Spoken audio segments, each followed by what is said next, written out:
भीख मांगने वाले कभी किसी चीज़ का इंतखाब नहीं कर सकते। आपको याद होगा खबर सामने आई है कि दुनिया की सबसे बड़ी बिल्डिंग जो कि इंडिया के शहर गुजरात सूरत में बनाई गई है, उसने यूएस की पेंटागन बिल्डिंग को भी पीछे छोड़ दिया है, जो कि 80 साल पुरानी बिल्डिंग थी और 80 साल से वो दुनिया की सबसे बड़ी बिल्डिंग के तौर पर जानी जाती थी। यूएस का मिलिट्री हेडक्वार्टर था, जिसको इंडिया ने बीट कर दिया है, जिसने हर पाकिस्तानी का दिल चीर कर रख दिया। CNN ने रिपोर्ट दी है जिसमें बताया गया है कि सूरत में एक बहुत बड़ा दफ्तर है, दुनिया का सबसे बड़ा ऑफिस जो है वो अब इंडिया के अंदर है, सूरत के अंदर है। सबसे पहले पेंटागन था सबसे बड़ा, अब इंडिया के अंदर। कहते हैं भारत की तारीफ क्यों करते हैं आप? भाई खुद आता ना, बांग्लादेश की तारीफ कर लेते हैं, अब तो अफगानिस्तान की भी तारीफ करें तो फिट पड़ जाती है आप पे, क्योंकि आप बस्तियों पे जा रहे हैं मुसलसल। लेकिन इस बिल्डिंग के बाद दुनिया में डायमंड के रेट ऊपर नीचे जो हो गए ना, वो इंडिया करेगा।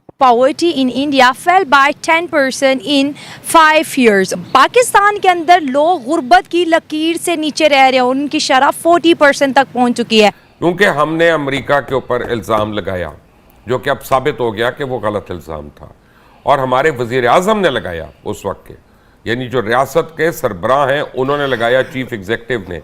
तो क्या अब कहीं पाकिस्तान को डिफरेंट फोरम्स के ऊपर अमेरिका से माफ़ी तो नहीं मांगनी पड़ जाएगी? लेने के तो नहीं देने पड़ जाएंगे? ये पेंटागन वाले पूरी दुनिया को कंट्रोल करते रहे हैं उसी इंडिया यानी बिल्डिंग से, तो डेफिनेटली ये भी अपने आईटी सेक्टर और बाकी दुनिया को उसी से कंट्रोल करेंगे।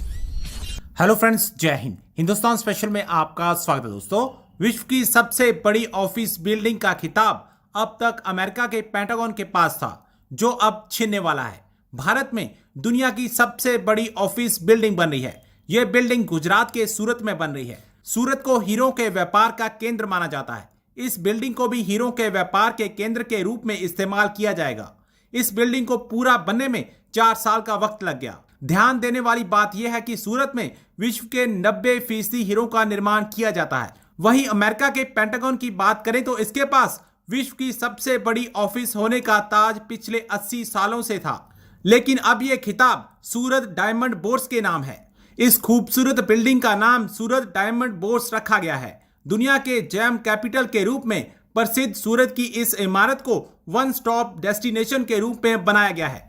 इस बिल्डिंग का उद्घाटन प्राइम मिनिस्टर नरेंद्र मोदी नवंबर 2023 में करने वाले हैं। खबर सामने आई है कि दुनिया की सबसे बड़ी बिल्डिंग जो कि इंडिया के शहर गुजरात सूरत में बनाई गई है, उसने यूएस की पेंटागन बिल्डिंग को भी पीछे छोड़ दिया है, जो कि 80 साल पुरानी बिल्डिंग थी और 80 साल से वो दुनिया की सबसे बड़ी बिल्डिंग के तौर पर जानी जाती थी। यूएस का मिलिट्री हेडक्वार्टर था, जिसको इंडिया ने बीट कर दिया है। इंडिया ने अपने शहर गुजरात में दुनिया की सबसे बड़ी बिल्डिंग बनाकर क्या कहेंगे? जी, मैं यही कहना चाहूँगा कि इंडिया ने किस फील्ड में किस कंट्री को बीट नहीं किया। आप आईटी सेक्टर देख लें, आप उसका इंडिया की एक्सपोर्ट्स देख लें, आप उसके साथ साथ इंडिया का जो डेवलपमेंटल मॉडल है, इंडिया का इंफ्रास्ट्रक्चर है, कोई एक आप इंडिया का प्रोजेक्ट देख लें, इंडिया ने किस प्रोजेक्ट में किस कंट्री को बीट नहीं किया। इंडिया चंद्रयान जब इंडिया का फेल हुआ, हम लोग उस पर जो है अपनी दादें वसूल करते रहे कि इंडिया का जो मिशन था वो नाकाम हो गया। हम लोग उस पर खुश होते रहे। हमें ये नहीं पता था कि 2 साल बाद वो कामयाब हो जाएंगे और हम लोग वहीं के वहीं पर रहेंगे। हम आज भी वहीं पर हैं, उनका मिशन कामयाब हो गया। अब हमारी सफ़ों में जो है वो खलबली मची हुई है, सफ़े मातम बिछी हुई है कि इंडिया जो है वो आसमान तक चला गया। हम लोग अभी तक यहीं पर हैं, हमारे साथ कुछ नहीं हुआ। हम तो ज़मीन पर ही तरक्की नहीं कर सके, आसमान पर जाना तो बहुत दूर की बात है। कुछ दिन पहले इंडिया के प्राइम मिनिस्टर नरेंद्र मोदी ने एक स्टेटमेंट दी थी। उन्होंने कहा था, फ्रांस में उन्होंने ये स्टेटमेंट दी थी, उन्होंने कहा कि इंडिया में टैलेंट भी है, इनोवेशन भी है, इंडिया में टेक्नोलॉजी भी है, इंफ्रास्ट्रक्चर भी है। जो इन्वेस्टर इंडिया में आकर इन्वेस्ट करेगा, इंडिया उसको जो है भारी रिटर्न्स देकर जाएगा।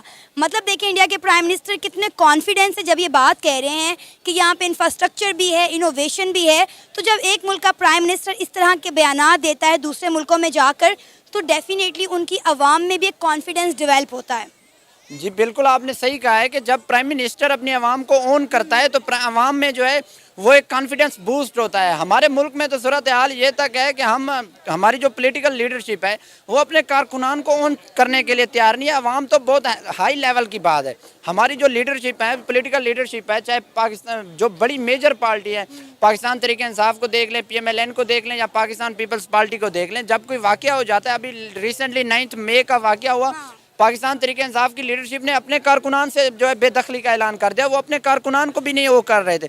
जब हमारे पॉलिटिकल लीडर्स अपनी आवाम को ओन नहीं कर रहे, जो उनकी लिमिटेड ऑडियंस है, तो पाकिस्तान 25 करोड़ का मुल्क है, जब हमारी लीडरशिप हमें ओन नहीं कर रही तो बाहर के आने वाले इन्वेस्टर्स को किस तरह ओन करेगी। और सेकेंडली, इन्वेस्टर्स तब भी आता है मुल्क में इन्वेस्टमेंट करने के लिए जब उसको कोई इन्वायरमेंट मिलता है, जब उसको कोई प्रोटोकॉल दिया जाता है।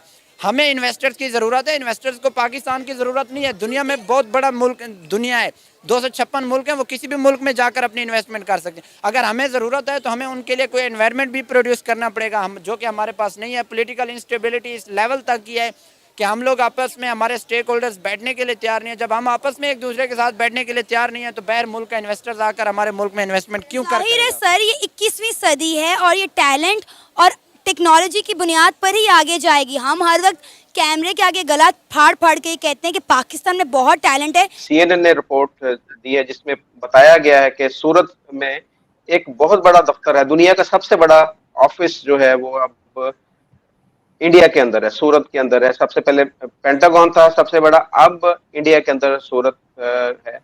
नहीं सर, इंडिया को सब पता होता है, वही बात है ना, टैक्टिक्स होती है। इंडिया को सब पता है, लेकिन खुद अगर बोल देंगे उसमें मजा कहाँ है। CNN बोलेगा तब मजा आएगा ना, इसलिए खुद चुप रहो, खुद बोलो कि इनॉग्रेट हो गया, बन गया, बाकी दुनिया को करने दो कैलकुलेशन। ये तरीके होते हैं एडवर्टाइजमेंट के, आपको भी पता है सर ये चीज है। अच्छा, अब इसके बाद देखें ना, ये सूरत का जो है ये आपकी वो हमारे यहाँ पर मिसाल है कि काम वो है जो जिसे दुनिया बोले, ये यहाँ पर ये मिसाल होती है। बिल्कुल बिल्कुल ऐसा ही है, ऐसा ही है। तो सर ये हुआ है कि सूरत, ये गुजरात में 3 सिटीज बना रहे हैं। एक आपको गिफ्ट सिटी का आपको पता है, एक ढोलेरा है जो स्मार्ट सिटी इंडस्ट्रियल बना रहे हैं, और ये है तीसरा ड्रीम सिटी, जिसका ड्रीम सिटी है diamond research and mercantile city. ठीक है, तो ये पूरी एक डायमंड की इंडस्ट्री जितनी भी है उसको एक कंबाइन करके एक अच्छी जगह पे, एक तरीके से समझ लें कि डायमंड इंडस्ट्रियल पार्क जैसे होता है वैसा बना रहे हैं। तो ये सूरत में बन रहा है, ये 2000 एकड़ पे बन रहा है, और ये पूरा कंप्लीटली तैयार होके जो खुलेगा वो होगा 2030 में। अब इस ड्रीम सिटी के अंदर 35 एकड़ पे ये आपका सूरत डायमंड ब्राउज बना है, जो दुनिया की सबसे बड़ी अब ऑफिशियली बिल्डिंग बन चुकी है। 80 या 90 सालों बाद पेंटागन का जो खिताब था कि दुनिया की सबसे बड़ी ऑफिस, उसको छीन के अब ये बन गए हैं। तो अब सूरत डायमंड ब्राउज सर इस तरीके से समझें कि अब दुनिया में पहले क्या होता था कि दुनिया के 95% diamonds cut and polish India में होते थे, ठीक है, लेकिन इस बिल्डिंग के बाद दुनिया में डायमंड के रेट ऊपर नीचे जो हो गए ना वो इंडिया करेगा। ट्रेडिंग, ये ट्रेडिंग ऑफिस है, इसके अंदर कोई भी फैक्ट्रीज या वर्कशॉप्स नहीं है, वो अभी बाकी ड्रीम सिटी में बनेंगी। इस 35 एकड़ में सिर्फ ऑफिस और ट्रेडिंग ऑफिस हैं आपकी, जो दुनिया से जैसे कच्चा डायमंड खरीदना है या तैयार डायमंड बेचना है या आपस में डीलिंग करनी है, ये वो है।